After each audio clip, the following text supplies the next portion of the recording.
তিনি মাহফিল করেছেন। তারপরে আল্লামা শামসুল হক ফরিদপুর রহমতুল্লাহ আলাইহির সাথে আমাদের পারিবারিক ঐতিহ্যের সম্পর্ক, এই সব কিছুর সুবাদে এই মাটি এবং মানুষের সাথে আমাদের দীর্ঘ সম্পর্ক। আলহামদুলিল্লাহ, আমি আমার এই এলাকার মানুষকে বিশেষ করে বলেছিলাম যে আমি নাই, কিন্তু যিনি আছেন মনে করবেন যে ওনাকে ভোট দিতে আমি ভোটটা পেয়েছি। আলহামদুলিল্লাহ, মোল্লাহাটের মানুষ, ফকিরহাটের মানুষ বিশেষ করে আপনারা ব্যাপকভাবে আমাদের পক্ষে আপনাদের মতামত দিয়েছেন, আপনাদের সমর্থন ব্যক্ত করেছেন। ইনশাআল্লাহ আমরা আপনাদের এই সমর্থনের সম্মান এবং মর্যাদা রক্ষা করার সর্বাত্মক চেষ্টা করব। ইসলামের পক্ষে বাংলাদেশটাকে আধিপত্যবাদ থেকে মুক্ত করার জন্য বাংলাদেশ এবং ইসলাম এক সূত্রে গাঁথা, এক সূত্রে গাঁথা। ইসলাম না থাকলে বাংলাদেশ থাকে। বাংলাদেশ এবং ইসলাম একটা আরেকটার সাথে অঙ্গাঅঙ্গি ভাবে জড়িত। ইসলাম যদি থাকে বাংলাদেশ থাকবে, ইসলাম দুর্বল হলে বাংলাদেশ বিপন্ন হবে। তো এই জন্য আমরা আলহামদুলিল্লাহ এই দেশটাকে রক্ষা করার জন্য, বিশেষ করে এই দেশে 2024 সালে বাংলা তামাম সন্তানেরা স্কুল, কলেজ, ইউনিভার্সিটি, আলিয়া মাদ্রাসা, কওমি মাদ্রাসার এই ছেলেরা যেভাবে এই দেশটাকে ভালোবেসে এদেশের জন্য জীবন দিয়েছে, রক্ত দিয়েছে, আর এই দেশের জন্য এরা যেভাবে আল্লাহর কাছে ফরিয়াদ করেছে, কান্নাকাটি করেছে, তো এই জুলাই বিপ্লবীদের শহীদদের রক্তের প্রতি আমাদের গোটা জাতির একটা দায় আছে, একটা দিন আছে। সেটা হলো এই দেশটাকে আমরা সুন্দর করে করব, একটা দুর্নীতিমুক্ত দেশ করব, একটা বৈষম্যহীন দেশ করব, আধিপত্যবাদের জন্য অন্যায়, অবিচার, স্বৈরতন্ত্র মুক্ত একটা দেশ আমাদেরকে করতে হবে, যেখানে প্রতিটা মানুষ তার অধিকার পাবে, প্রতিটা মানুষ তার ন্যায্য অধিকার পাবে। দেশের সম্পদ, জনগণের সম্পদ শাসক গোষ্ঠী লুটপাট করবে না। শাসকরা জনগণের সেবক হবে, শাসকরা জনগণের শোষক হবে। এই সব শব্দ নিয়ে আমরা আপনাদের কাছে আহ্বান জানিয়েছিলাম। ব্যাপকভাবে আপনারা এলাকার মানুষ সেই ন্যায়ের পক্ষে, ইনসাফের পক্ষে আপনার সমর্থন ব্যক্ত করেছেন। এই জন্য আমি আপনাদের সকলের কৃতজ্ঞতা আদায় করতেছি। ইনশাআল্লাহ এইভাবে আপনারা আমাদেরকে আরো বেশি ঋণের দায় আবদ্ধ করেছেন। এই জন্য আপনাদের সাথে আমাদের সম্পর্ক দিন দিন আরো বাড়বে। আপনাদের প্রতিটি হাসি, কান্না, সুখ, দুঃখ সব কিছুর সাথে আমরা আছি। যে কোনো ব্যক্তি, একটা ব্যক্তিগত কারণে যদি কেউ কোনোভাবে বিপদগ্রস্ত হন, সমস্যাগ্রস্ত হন, ইনশাআল্লাহ আমি ব্যক্তিগতভাবে আমরা সম্মিলিতভাবে আপনার সেই সমস্যায় মনে করে আপনার পাশে আছি।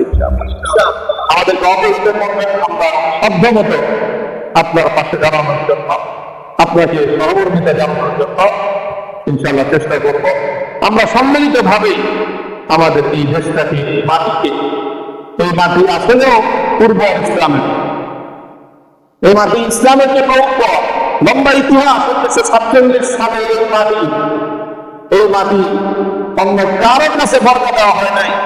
এই মাটিটাকে ইসলাম এবং মুসলমানদের জন্য আলাদাভাবে এই মাটিকে সংরক্ষণ করা হবে। ইনশাআল্লাহ আমরা ধীরে ধীরে সেদিকে যাত্রা শুরু করেছি। ইসলামের যে অঙ্গযাত্রা শুরু হয়েছে, ইনশাআল্লাহ আল্লাহর জমিনে কোরআনের রাত কায়েম করে সেটা শান্ত হবে। আপনাদের সকলকে আমি সৌরভ আহ্বান জানাবো, যাতে আপনারাও, আমরা যেরকম আপনাদের সকল পরিস্থিতিতে আপনাদের পাশে থাকা অঙ্গীকার ব্যক্ত করলাম, আমি আশা করবো যে আপনারাও আমাদের সাথে ঠিক এইভাবে আত্মার সাথে সম্পর্ক রেখে, আমরা হাতে হাত রেখে ইসলামের পথে, দ্বীনের পথে, কল্যাণের পথে, মানুষের মুক্তির জন্য, প্রত্যেকটা মানুষের শান্তির জন্যই আমরা কাজ করে যাব। ইসলাম যদি বিজয়ী হয়, শুধু মুসলমানের কল্যাণ হবে তাই না, জাতি, ধর্ম নির্বিশেষে প্রতিটা মানুষের কল্যাণ, প্রত্যেকটা মানুষের কল্যাণ।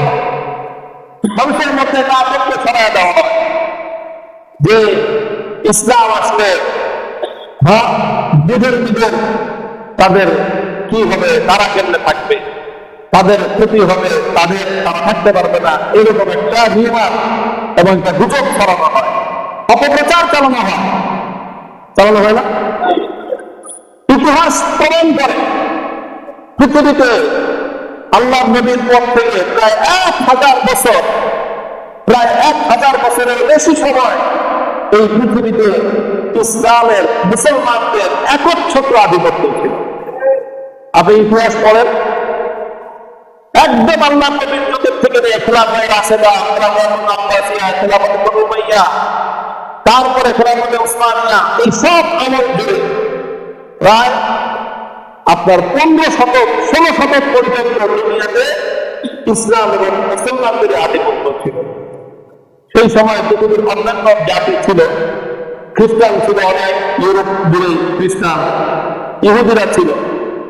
এই সময়ে ইহুদিরা ব্যাপকভাবে খ্রিস্টানদের দ্বারা নিগৃহীত হত।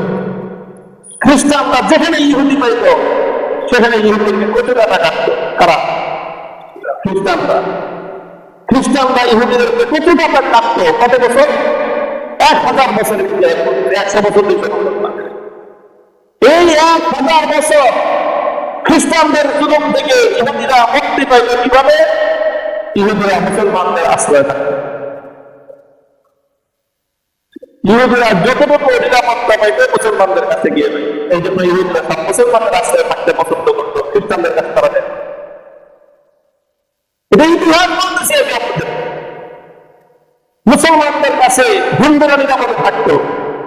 এই ভারত উপমহাদেশ 700 বছর মুসলমানরা শাসন করেছে, 700 বছর মুসলমানরা শাসন করেছে। দেখাতে পারবে না যে মুসলিম শাসকরা কোনদিন কোন একজন হিন্দুর বাড়ি থেকে 1 গ্লাস পানি জোর করে পান করেছে, ইতিহাসে কোনদিন। ইসলামের যারা সত্যিকার ধর্মপরায়ণ শাসক ছিলেন, তাদের দ্বারা কোনদিন কোন হিন্দু, কোন খ্রিস্টান, কোন বৌদ্ধ, কোন ইহুদি, কোন অন্য ধর্মাবলম্বীরা একটু পরিমাণ কোন অধিকার কোনদিন বিনষ্ট হয় না। কেমন নষ্ট হবে? যে ইসলামের নবী নিজে ঘোষণা করেছেন যে কোন অমুসলিম যদি কোন মুসলমানের দ্বারা নিগৃহীত হয়, অত্যাচারিত হয়, আনা হাজির মনে রেখো, কিয়ামতের দিন আমি স্বয়ং আল্লাহ নবী সেই মুসলমানের বিপক্ষে বিচার দায়ের করব। যে ইসলামের নবী ঘোষণা দেন, সেটাদের কোনদিন কোন মুসলিমের উপর জুলুম করতে পারে না। এই জন্য আপনাদের এলাকার মধ্যে ব্যাপকভাবে, বিশেষ করে চিতলমারি, মোল্লাহাট ওই এলাকায় অনেক বেশি আমাদের হিন্দু ভাই বোনেরা থাকেন। তাদের প্রত্যেককে এই বিষয়ে আশ্বস্ত করতে হবে যে আলহামদুলিল্লাহ, এবং তারাও বাংলাদেশের সামগ্রিক ইতিহাস যদি পর্যালোচনা করে এই কথা তাদের সামনে দিবালোকের ন্যায় পরিষ্কার হয়ে যাবে যে ইসলাম পদ্ধতির কাছেই হিন্দুদের অধিকার সবচেয়ে বেশি সংরক্ষিত। কোন যুবক সত্যিকার মুসলমানরা করেন, ইসলামপন্থীরা করেন।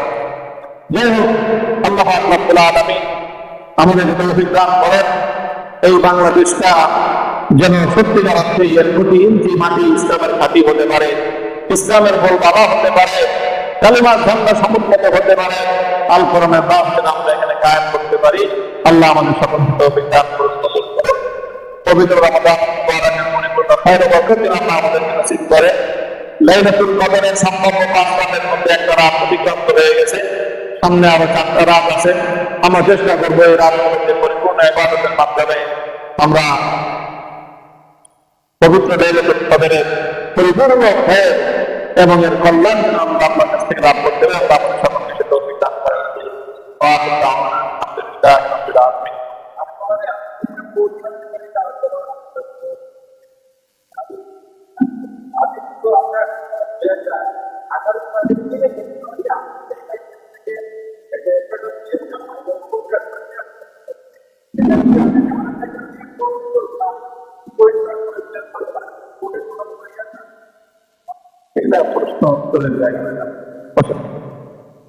سبحان الله وبحمده سبحان الله العظيم اللهم صل على محمد وعلى كما صليت على إبراهيم وعلى آل إبراهيم إنك حميد مجيد يا حي يا قيوم برحمتك نستغيث أصلح لنا شأننا كله ولا تكلنا إلى أنفسنا طرفة عين اللهم إنا نسألك فعل الخيرات وترك المنكرات وحب المساكين وأن تغفر لنا وترحمنا أجمعين إله العالمين رب العالمين رب المبارك من البلايا আল্লাহ সালাম তারাবি আদায় করার পরে আপনার প্রতিষ্ঠিতের মধ্যে আল্লাহ পবিত্র কোরআন নিয়ে আমরা আলোচনা করলাম শেষ পর্যায়ে আমরা আপনার সহি দরবারে হাত গ্রহণ করেছি ইলাহুল আলামিন আমাদের সকলের হাত তুলে আপনি কবুল করে নিন ইলাহুল আলামিন কোরআনের দ্বারা আমাদের জীবনগুলোকে আলোকিত করে দিন আল্লাহ আমাদের জীবনের আমাদের কর্মকে কোরআনের দ্বারা আলোকিত করেন আমাদের সমাজকে আল্লাহ কোরআনের বিধানের দ্বারা আলোকিত করে দিন আমাদের রাস্তায় আমাদেরকে দান করুন আল্লাহ আমাদের সেবার উপর রহম করুন আল্লাহ সারা দুনিয়া সমস্ত মুসলমানদেরকে মুক্ত করে দিন সমস্ত জালেমের জুলুম থেকে আল্লাহ উম্মতকে আপনি পরিত্রাণ দান করুন আল্লাহ সমস্ত অন্যায় বিচারের বিরুদ্ধে সকল মুসলমানদেরকে মুসলিম শাসকদেরকে আল্লাহ সব সাহস দান করেন ইলাহুল আলামিন মুসলিম শাসকদেরকে ইসলামের পথে পরিচালিত করেন মুসলমানদেরকে আল্লাহ কোরআন সুন্নাহর মধ্যে পরিচালিত করার তৌফিক দান করুন ইলাহুল আলামিন আমাদের পূর্বপুরুষ আমাদের আপনজন বাবা-মা দাদা-দাদি আমার আত্মীয়-স্বজন বিশেষ করে যারা কবর দখল করে তাদের সকলে কবর করে জান্নাতের বাগান বানিয়ে দিন আর তাদের অসুস্থতাকে সেবা দান করেন আল্লাহ সুস্থতা আমাদের হায়াতে আছে ইলাহুল আলামিন সুস্থতা তৌফিক করে হায়াত দান করেন আমাদের খেদমত করার তৌফিক দান করেন ربنا تقبل منا انك انت السميع العليم وتب علينا يا مولانا انك انت التواب الرحيم سبحان ربك رب العزه عما يصفون وسلام على المرسلين والحمد لله رب العالمين